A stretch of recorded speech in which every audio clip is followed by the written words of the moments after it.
Magandang umaga mga bossing, no? Meron tayo ditong puzzle, napakalupit na puzzle na ito. Malupit siya kasi maganda ang kanyang idea mga bossing, no? Ipapaliwanag muna natin, ipinost na natin ito. Sulong ang pula, tatalunin ang itim. Yun lamang ang kanyang rules mga bossing, no? Ang pula ay 3 dama na. Okay?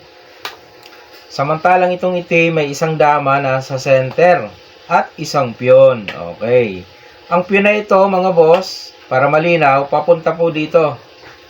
Kung umabot sa ibaba, pwede pang dumama. Okay? Oh. Ang rules, unang sulong ang pula, tatalunin lamang ang itim. Okay? Siyempre, dapat hindi siya tumabla. Kaya nga tatalunin eh. Okay? So, merong nagko-comment, ang sulong lang daw dyan ay babuyin daw. Ano ba yung babuyin dito? Siguro ang tinutukoy niya ay ganito. Ha? Susulong dito. Siyempre ang itim sa gitna. Bababuyin. Yan. Baka yan ang kanyang tinutukoy, no? At pagka ganyan ang ginawa mo, para nga naman daw hindi makasulong na itong itim. Nababoy na eh, naipit na eh.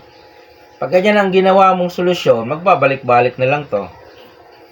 Oh. Hindi mo na mahuhuli yan pag ganyan. Pabalik-balik na yun dyan eh. Oh. Di ba? Kung iaalis mo to, ibibigay niya na ito. Papakain niya na. So, hindi na kayo magkakahulihan yan. Kasi, tabla na yan. So, maling analyze yung sinasabing bababuyin, no? Ano ba yung bababuyin? Dapat ipakita niya kung paano niya bababuyin. Paano matatalo. Okay? So, ngayon, pakita natin yung tamang formula paano tatalunan ng itim, mga bossing, no? Kung interesado ka, hindi antabayanan mo, no? Ganito yan, mga boss. Itong dama mo, isa, ay ilalagay mo lamang dito. Yan ang first move, ang key move. Bakit? Ano ba ang purpose? Para itong piyon, hindi niya maisulong, hindi niya agad maipakain kasi butas. Madadaluhan siya, yun, no? Oh. Okay? So, ibig sabihin, dahil bawal ang piyon, dama talaga ang isusulong niya. Ngayon, saan niya isusulong ang dama? Pwede dito, pwede dito, pwede dito. 3 lang naman yan, pwede niyang puntahan. Kasi hindi naman siya pwede dito, mayroon na agad pakain. Matatalo ng maaga, no? Okay? Kung dito naman siya, halimbawa ay dito naman siya, lalo naman. Ayan, may pakain. Mauubos agad, okay? Kung dito naman siya, mas lalo na rin. Kasi may pakain nga dito, may pakain doon. Ayun. So, ibig sabihin, 3 lang. 1, 2, 3. O, isa-isahin natin yan. Halimbawa, dito siya. Dito siya tumakbo, ano? Ito yung una. Kasi, isa-isahin nga natin eh. Dito, dito, doon. O, dito muna. Ang gagawin mo naman, itong isang dama, ilagay mo dito. Ano ang purpose? Para hindi ulit maisulong ng itim ang kanyang piyon. Bakit? Kasi ikakain mo dito. Makakaptured agad. Okay, balik natin. So, ibig sabihin, dama na naman talaga ang isusulong niya. Persado ang dama. Saan niya isusulong ang dama niya? Pwede dito, dito, hanggang dulo, pwede. Pero lahat yan ay puro talo na. Bakit? O, halimbawa dito siya, may pakain na dito. Talo na yan eh, no? Pag dito, talo pa rin, may pakain. O, okay? O, paano ko nasabing talo dyan? O, may pakain nga ito, o, papados. Kain ka dito. Dito siya, dito ka lang. Pagbaba niya, ilalak mo. Diba? Talo. Baboy na eh. Okay? So, balik natin. O, dito. Pag dito naman siya, talo pa rin. Ayan o. May pakain, may pakain, may pakain. Alright. Balik natin. So, dito talo siya. Dito talo. Dito talo. Sa dulo. Pwede dito or sa dulo. O, yan. Talo pa rin, no? Kasi ang gagawin naman ng pula, dito siya. Kain ng piyon. Tapos ito. Ayan. Dito siya. Timing lang. Dito siya. Dito ka. O. So, talo. Okay, ulitin natin. Natapos na tayo doon sa part na yon. Balik tayo. First move, key move. Kanina, dito siya. No? Paano naman kung dito? Ay, mas mabilis kung dito siya.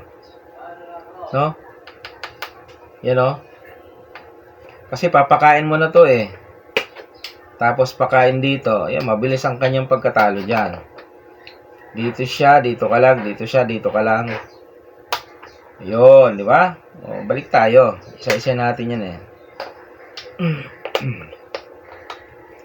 So, dito ay tapos na tayo. Unang sulong ang pula. Yan, yan.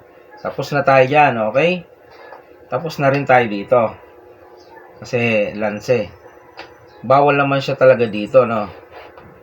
Bawal din siya dito. May pakain. So, ano na lang yung natitira dito? Yan. Diyan. Diyan ang sulong. Okay. Pag dyan siya, mga boss, dito na siya. Huling variation. Ito, ilalagay mo sa gitna. Oh. Ibig sabihin, pwede niya ipakain ng piyon. Pwede naman. Eh, mauwi naman yan sa 3 versus 1. Ay, di, huli pa rin. Talo pa rin. 3 versus 1, no? Hindi niya pinakain ang piyon. Ang ginawa niya ay dito. Kasi pag dito, talo. Okay? Pag dito, talo pa rin. Pag dito, talo pa rin. May pakain na yan, oh. Tapos ganon. Oh. Okay? So, kaya naman, sa dulo lang talaga siya. Oh, dulo lang talaga ang pupuntahan niya. Okay? So, anong gagawin natin ngayon? Dahil sa dulo siya.